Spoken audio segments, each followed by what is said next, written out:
Stakes are high and needs are more complex when running an established consumer products brand. You've got mounting pressures across multi-channel sales, complex supply chains, inventory across multiple warehouses, and leadership needs fast, accurate data to make decisions.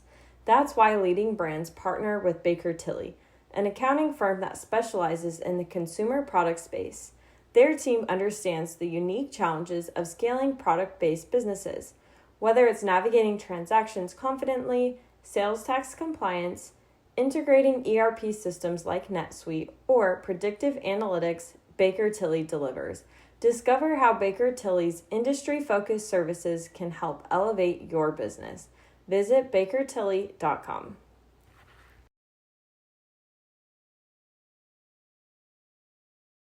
Hi, everybody. Good morning. Thanks, Jeremy. Listen, I'm excited to just share some thoughts and ideas about what's been happening with Stanley over the last 4 or 5 years, and maybe more importantly, where we're headed. But the presentation part's going to be really short because I'd love to just have a discussion and Q&A. I'm here to help support the industry, help support the retail world, and I just love sharing ideas with really bright, brilliant groups of people, which I really appreciate you and your team pulling together. It is nice that there's no tariff information in this presentation, so I get 15 minutes without talking about tariffs, but then we can certainly bring that topic up again as we get into the Q&A. I'm really fortunate and humble and honored to be able to lead the Stanley team, the Stanley brand, the Stanley business around the world. I've been in this seat, the CEO seat, for about a year.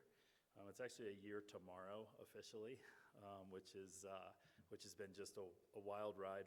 And I've been with Stanley for about 5 years. So I started in the middle of 2020, just as I would say the virality of the brand and the business and the Quencher were sort of starting and an idea in a few people's minds. When we bet on a product that, to be honest, we bet on a product that was really the only thing we had in the pipeline. If I go back to those days in 2020 when a group of us started. Listen, we had this cool brand that we thought had really good runway, also had a really strong heritage and history, but hadn't heard from us. The consumer hadn't heard from us in like 30 years, frankly. The other really amazing part in those early days, 5 years ago, but in the early Stanley days was everybody had this emotional connection to the brand. And we still use and talk about that every day. So whether you went fishing with your grandfather and he had a thermos, or you were in a duck blind, or you were in the outdoors, or you were on a job site, or you saw pictures of your family on a job site or at work, everybody had that emotional connection, mostly to a green bottle that that Stanley started in 1913. And so that's the root of, as I get into sort of our eras and talking about the ability to pivot as an organization, to pivot as a brand, really to continue to drive and stay relevant with the consumer. It's what I talk to our team about the most, is how do we continue to be true to our heritage, but also be really relevant in today's environment and drive past a viral cup brand to a lifestyle brand. That's a little bit of what I'll show you here. Let's see if I can get this thing working. Down arrow, got it. How about there we go, perfect. That's okay. That's okay. Yeah, I've got some other content in here that I'll show. So Stanley was founded in 1913. Believe it or not, a lot of people think we were founded in 2019. So we're an incredible heritage company that has just really strong originality. Founded in 1913 by William Stanley. William Stanley invented the double-wall vacuum stainless steel bottle. That's really who we are. And for the first, 1913, our founding, till the mid-60s, we really helped take America to work. And so whether you were in the office or on the job site, you had a Stanley lunchbox or a Stanley bottle in order to keep your food warm, safe, cold, in order to nourish yourself and enjoy hot chocolate, coffee, or your lunch at work. And so we really connected to the job site and to the worker, to the American worker in particular. as they transitioned, frankly, from war and battlefield to work in the early 1900s. And then the first pivot happened really in mid-1960s to the mid-1970s, where a couple things happened. People stopped obsessing about work, and were like, man, I'm living to work instead of working to live. And so people started to explore what they could do for fun in their life outside, things that were maybe not expensive, but could really drive themselves to find joy in the outdoors. The other thing that happened during this time is that quick service and fast food were available. So a vending machine, you could pick up a snack, you could run to a McDonald's or a fast food restaurant, and just food was more readily available within office cafeterias and things like that. So I say the first pivot the brand made was really to help fuel the outdoors and outdoor adventures. So we really moved from work site, job site, office to fueling outdoor adventures. And this is the way most people remember us prior to the last 4 or 5 years, is, again, whether you were in a duck blind or fishing or hunting or skiing, camping, many of us with families, and really enjoying the great outdoors and products that connected people to nature is like what we refer to this era as. And then more recently, as I said, in 2019, 2020, some of us were sitting in an office in Seattle, had decided to take this leap of faith to come to work with this cool heritage brand that we thought we could reinvent the future. And what was happening at that time in the world was COVID, number one. I took the job at Stanley, leaving Amer Sports without meeting anyone in person, which was just an interesting experience. Still happening a little bit today, but luckily I think we're coming more back face to face. But what was really happening is we had COVID. People were certainly getting outside in their backyard, spending time with each other. Health, wellness, fitness were really big trends through COVID. As we know, a lot of brands were driven by that success. And hydration, just wanting to stay hydrated throughout the day were really big trends that we saw an opportunity to lean into. There was also some white space in the market, we thought, and we thought we could be disruptors in a space that had become pretty stale. I think you saw from most of our competitors in the market at that time in 2019, 2020, was very basic bottles, very basic colors, mostly targeted to men, to be quite honest. And so we really targeted the female consumer. We wanted to drive color revolution, and then we wanted to connect ourselves to lifestyle through brand partnerships, like the one you're seeing here with some imagery from Love Shack Fancy. And so that's really been the last 4 or 5 years, and I would say the thing we're most focused on is moving from viral cup brand. The Quencher sort of took on a mind of its own. I was telling somebody earlier, yeah, we bet on it, of course, but the consumer then kind of took it to a place we never really imagined.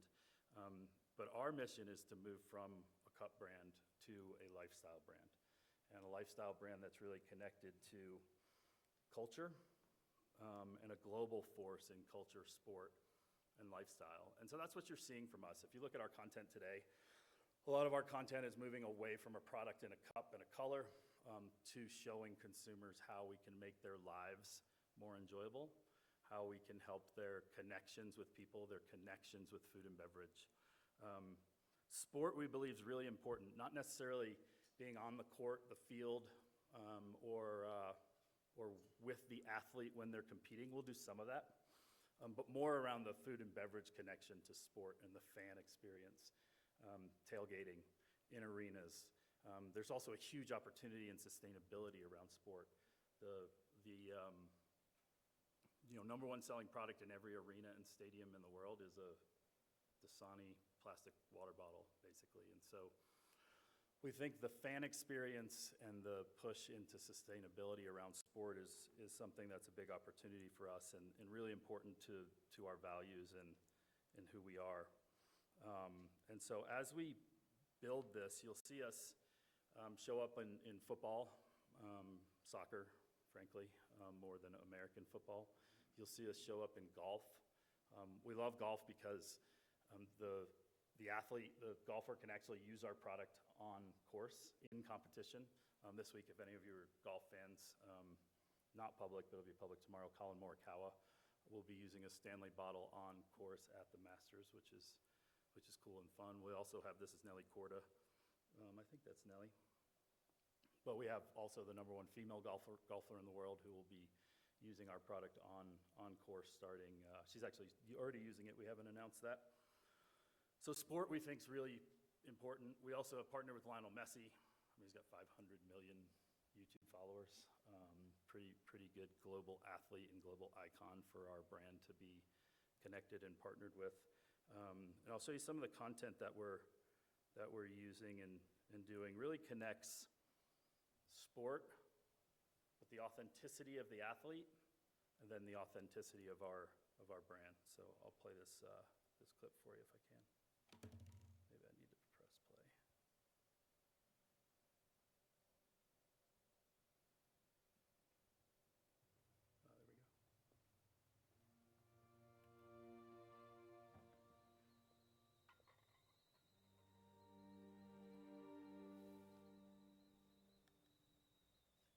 Otro día caliente por delante, Rosario. Septiembre del 1993 será un mes caluroso.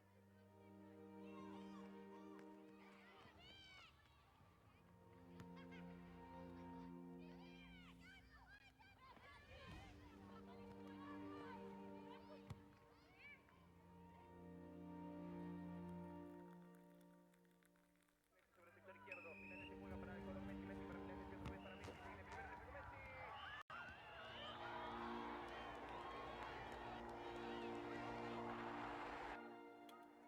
He asked me if he could hold my hand.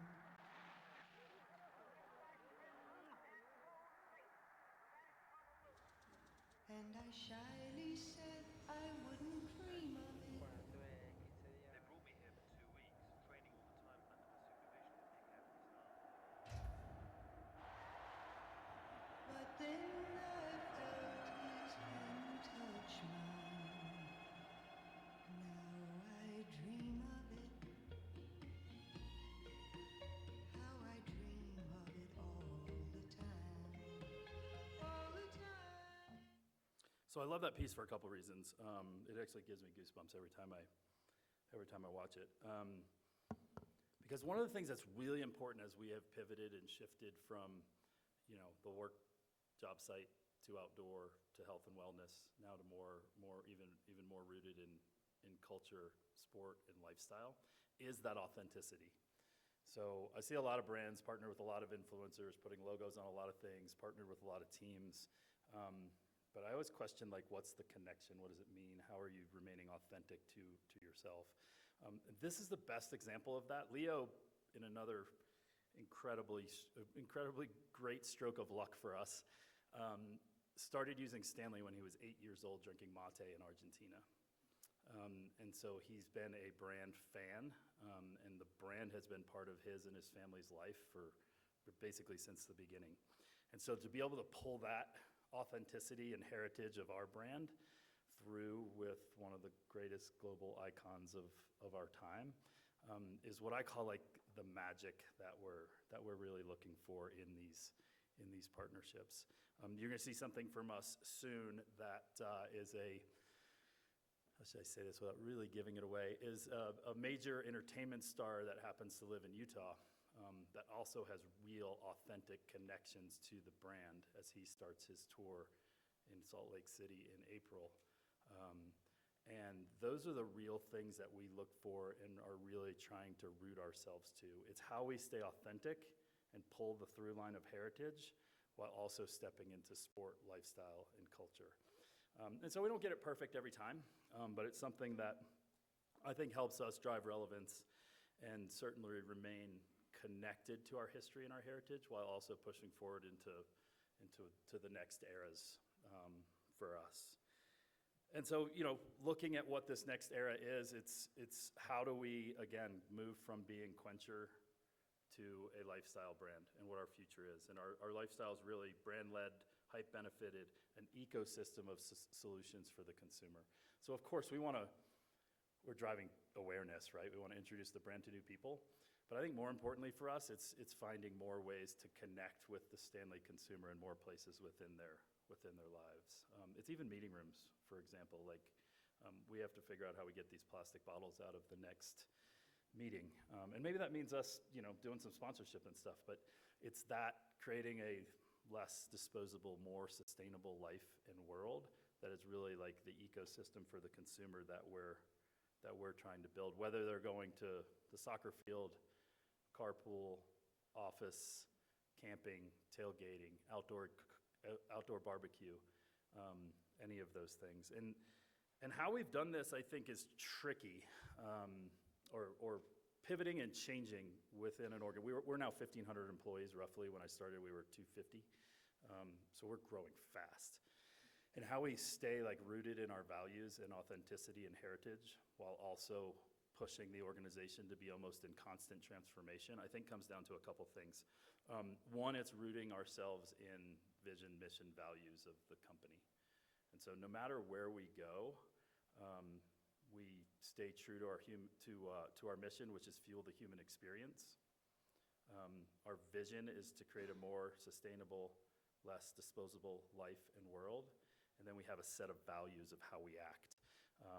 Some of the values are stronger together, own it, built for life promise, be a creator, builder, and inventor, play offense. Those are just a few of the 5 or 6 values that we have.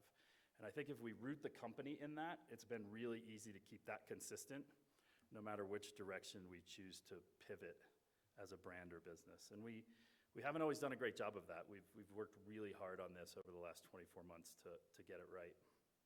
So when you have really strong vision, mission, values, then I think you have to have a clear brand positioning.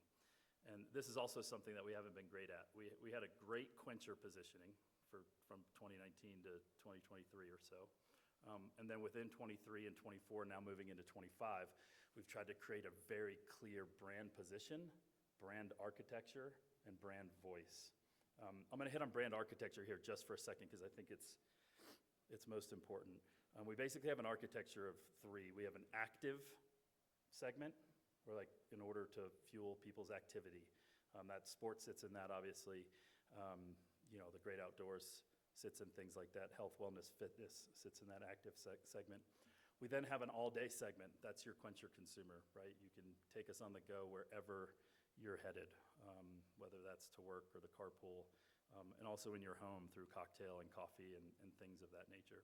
And then the third segment is originals.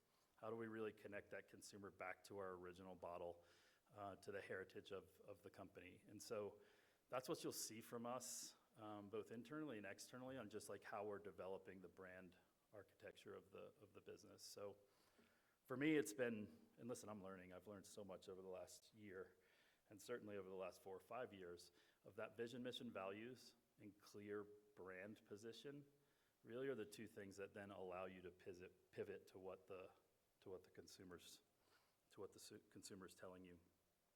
So as we, shape and reshape what the future of the brand and the business looks like, it's really about creating a lifestyle.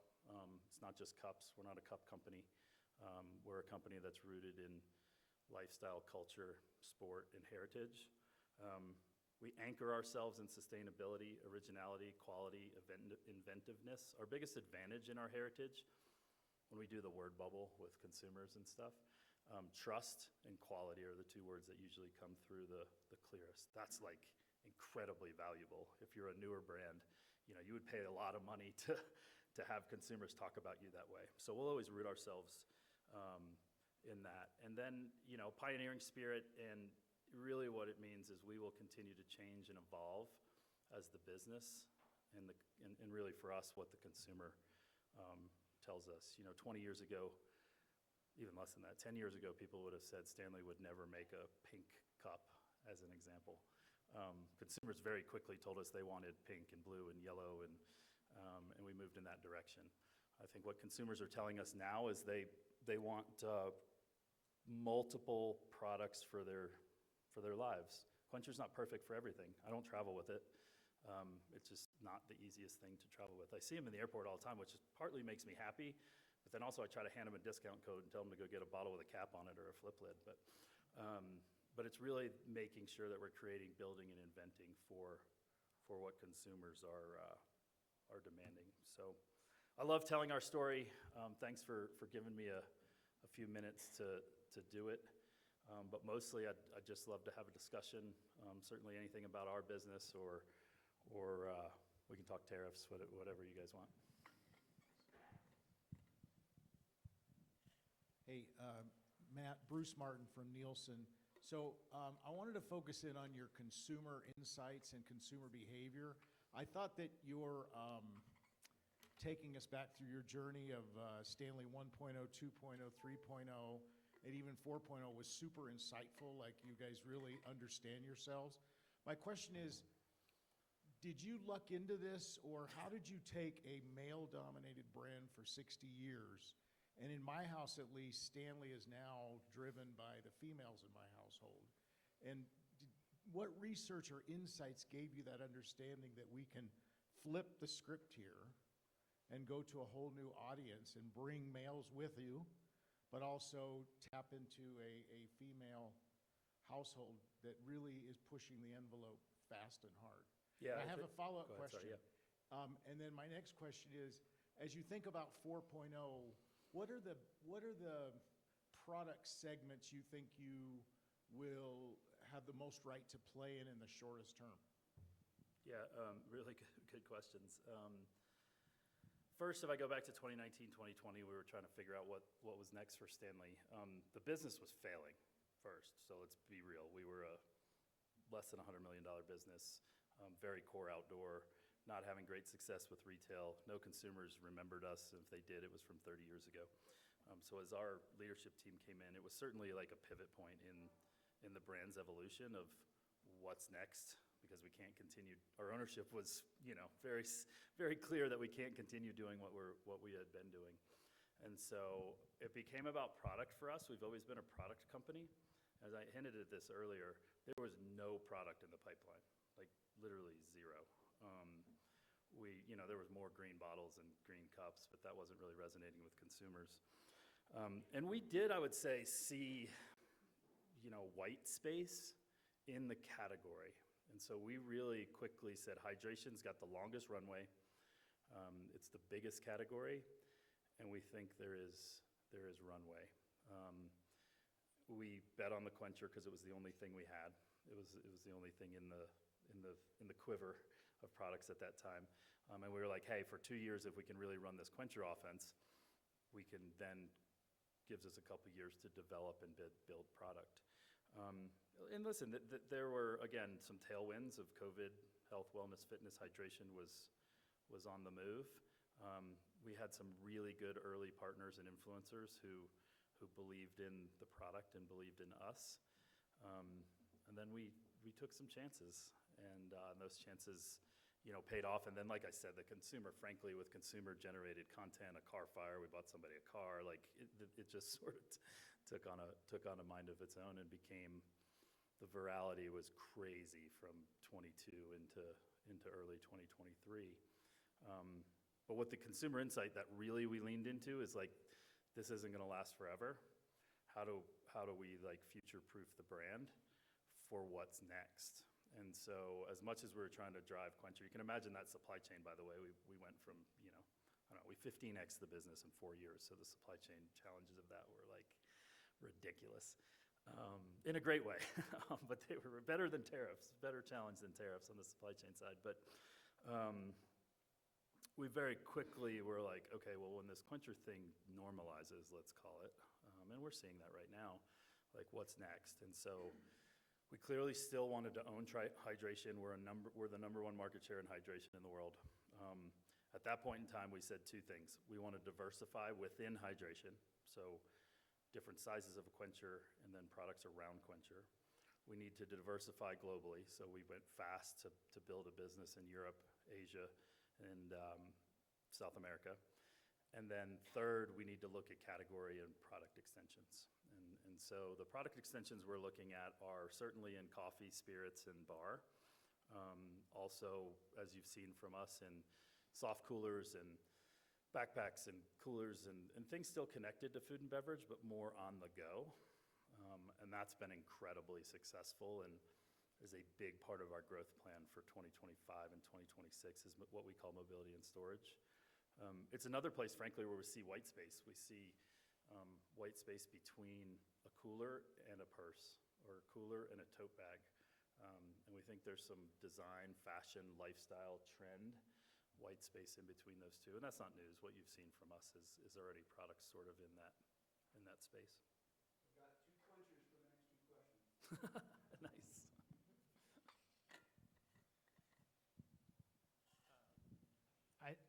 That was a great answer, and congrats on that 15x. That's amazing. I also think a validating action for brands is to you're creating an ecosystem, you're building your own category, expanding the category. There's people on this roster here, Retail Collective, Charlotte, at Char Charms. That's exciting and validating to say that you're not only building one brand, but you're partnering with others. I would love to know your playbook for identifying the right brand collaborations. I think, when you get a collective, that's a part of the value add that you can get in a group. How do you lead with authenticity and picking the right brand collabs? Yeah, it's tricky, right? Because what we want collaborations to do for us is further engage our current consumer base. Love Shack Fancy is a great example of that, right? Like really high-end premium female brand, very trendy, super high fashion. And our connection to that set the world on fire. We have more stuff coming from them, and this is an interesting that we are still the #1 search term on Love Shack Fancy's website is Stanley, and we haven't had a product there in 7 months or something like that. So crazy. So that's a really good example. And then we also, like through Leo and the Messi collaboration, are like, okay, how do we step past that high fashion lifestyle female consumer, pull a more global consumer in, pull a more male consumer in, but still stay authentic. Those are sort of some of the criteria, right? But what we put at the top is authenticity. So if our team can't like really explain what the connection to the brand is, we try not to do it. We've been so fortunate that we've had hundreds and maybe even thousands of opportunities and partnerships. And what you've seen from us is a pretty curated and thoughtful and purposeful, collaborations from. Retail Collective would not exist without our sponsors like Baker Tilly, Luminous, Minky, and Creatively. Join us at Retail Collective on September 10th, 2025 in Salt Lake City. We're now accepting applications. We invite you to connect with industry leaders and expand your reach. Contact Jeremy Brockbank by emailing jeremy.brockbank@retailcollective.org or visit us at retailcollective.org for more details. Subscribe to stay updated on our latest events and opportunities. Lainey Wilson in country music to Olivia Rodrigo to, Leo and some of the really cool both entertainment and sport things we have coming. The other piece that I would say, and Graham Nern, who's our chief brand officer that some of you might know, he also talks a lot about youth culture, that really culture is set by youth culture and trying to find the brands and the places that kids or teens or young adults are really leaning into. So we also try to look at it through that lens because that's generally a pretty good path to what's going to be hot and cool and hip in the next 6 to 24 months. So playbook's tough, but I would say it's authenticity. It's like lifestyle, trend, fashion, and then it's culture, making sure it's connected to culture. And fortunately, I don't think made too many missteps there. I think our biggest misstep is in some we've actually not made enough. And so the most frustrating part for our consumers is some of our most popular collaborations we haven't been able to service the business fast enough. But that's also not terrible. The scarcity isn't necessarily a strategy, but it hasn't hurt us for sure. Hey, Matt. Yeah. John from Pattern. Thanks a ton. Yeah, what's up, man? Yeah, you've been awesome this whole time. I'm curious, you don't have to answer this question if you don't want to. You can talk about a different challenge, but I think about like what you learn as you face different hiccups and challenges. You've had this meteoric rise both professionally and as a brand. I'm curious how if I think about like the whole, if there have been any missteps or like really bumps in the road, the whole like lead issue with the cups, and then the rise of other kind of like knockoff competitors, feel like two of those. I wouldn't say one's inevitable, one's a little bit of a hiccup. Like, can you talk about what that did for you personally and as a company, and how you guys reacted and how it went? Yeah, really good question. I think I'll talk about me personally first, maybe. Like the last year, I've learned and grown. I love this job. You guys can like probably hopefully see it in my energy. It's because I'm like learning and growing and facing a different challenge every day, especially with the tariff situation.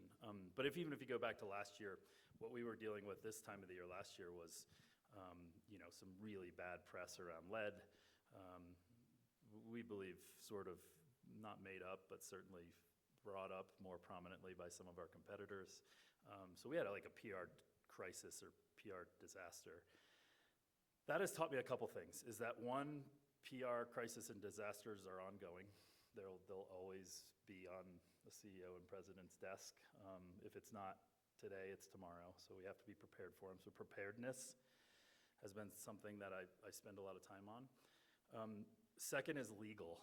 So in addition to the PR like crisis, there's also always a legal crisis. When you're successful, when you're a public brand, especially in North America, we're a very litigious society. We're continually being sued for one reason or another. So having a strong legal team, also having a preparedness plan around something like that is really important. Third is security. And when I say security, I mean more around counterfeit, knockoffs, protecting our IP where we can. IP is a little bit tricky within the quencher. There's not a lot you can protect, frankly, around that product in particular. But the way people use the quencher name, the ways people use the Stanley brand, that's also been a really big part of, what I would say the last year or so. As an example, we caught actually Monday 4 million units at a port that were counterfeit Stanley products. 4 million units in one day, or one raid, as they say. So like those three things are like not sexy, but things that I've learned, and I think as we've become, a global company, are much more at the forefront of what I have to deal with every day. The other piece is competitors. Like, we play in a really competitive space. We created, incremental growth in the category that's probably second to none. So the funnel of new brands trying to play in this space are really high. And we have, Yeti, Hydro Flask, and others who are great competitors, great businesses, great brands, really smart people running them. We have new competitors emerging in the space. And there's literally hundreds of what I would call quote-unquote non-branded folks making cups. The biggest example I use is eye-opening to me last month. The fastest growing market share category in North America in February was other. So not Owala, not us, not Hydro, not Yeti, not Simply Modern, other. So that's like just really interesting of how many people are starting to play into that space. So yeah, I don't know if that directly answers your question, but gives some thoughts that are on my mind. Awesome. Can we do one more? Yeah, of course. All right. Oh, wow. We have a lot for Matt. Sorry. Hi, thanks a lot. My name's Chris. When you talk about sustainability, I think that was a really interesting point, and I'm surprised more of these companies haven't leaned into that, particularly in the entertainment space, and even like you brought up here with the plastic bottles. I think that's a huge opportunity to start talking about sustainability. But the thing that I'm more curious about is, how do you view, or have you considered like end of life for the products, and seeing like the hammered green cups certainly lends itself to the heritage brand, but like, are people going to be proud to rock a hammered hot pink quencher? Yeah. Interesting. So like the root of our company, which has been for, I don't know if it's 100 years, but 50 or 60, has been what we call Built for Life. Built for Life means a couple things to us. It's better business, better life, better world. It's always been better life and better world. I added better business a year ago, because in order for us to like really root ourselves in sustainability and leaving the planet a better place and building a better life and world, we got to have a really healthy business. And so marrying those two has been really important to us. It's, we don't advertise what we do in sustainability enough, is what I would say, number one. Majority of our products are made with, recycled stainless steel. This has got 96% recycled stainless steel in it. The Quencher has, I think it's 94% recycled stainless steel. We don't talk about that enough, but we also believe it's just something that we do in every day. And so I tell people we were sustainable before sustainable was cool. And we believe that, and it's really like at the core of who we are. Recycling and upcycling is really an interesting one. We've been spending a lot of time on this. We're actually piloting a take-back program right now with our internal employees. What everybody's fighting with, and our competitors have it, is the value to the consumer is not super high right now. So if you want to recycle your Stanley, I think we'll probably give a 5 or 10% gift card or discount to a future purchase. What we're learning is that's not quite strong enough for the consumer to really head down that path. So we need to find better value. I'm going to tell you one of the ways we're doing that is I think we can provide value if we own the recycling. So I'm doing a bit of a tour looking to purchase recycling facilities if anybody owns them. But that's also like what should I say, a sticky business sometimes, and like just making sure that it's done the right way, it's done responsibly, and done in a way that's good for the environment. And so, yeah, it's something we spend a lot of time on. Listen, the other thing and this might be good on the tariff conversation for those of you who are leading organizations. One of the biggest questions from our team, like just for the global Stanley crew, has been concerned that the implications of tariffs will be that we don't adhere to our really high manufacturing policies, corporate responsibility, and responsible manufacturing. And so I actually put out a company memo on Monday that was like, hey, no matter what we do, we're looking at a lot of different options. We will not sacrifice in what our values are, which are responsible and ethical manufacturing, rooted in sustainability, working and having really high standards as far as our factory partners. And that's something I didn't really even think about. That would be people's concern, that certainly the organization cares about, which also makes me wonder if consumers are thinking about that also. We can do one more, or we can be done, whatever you guys want to do. Okay, perfect, great. Thanks, everybody, appreciate it. In the fast-paced world of retail, technology can be a transformative force, reshaping the way businesses operate and consumers shop. Is your retail organization leveraging technology to its top capabilities? Evolving your technology capabilities can help enhance visibility into your business, decrease risk of increasing cybersecurity incidents, accelerate productivity with artificial intelligence, and more. Deeply immersed in the consumer products industry, Baker Tilly professionals bring customized solutions that can help you find the right technology fit. Visit bakertilly.com to learn more.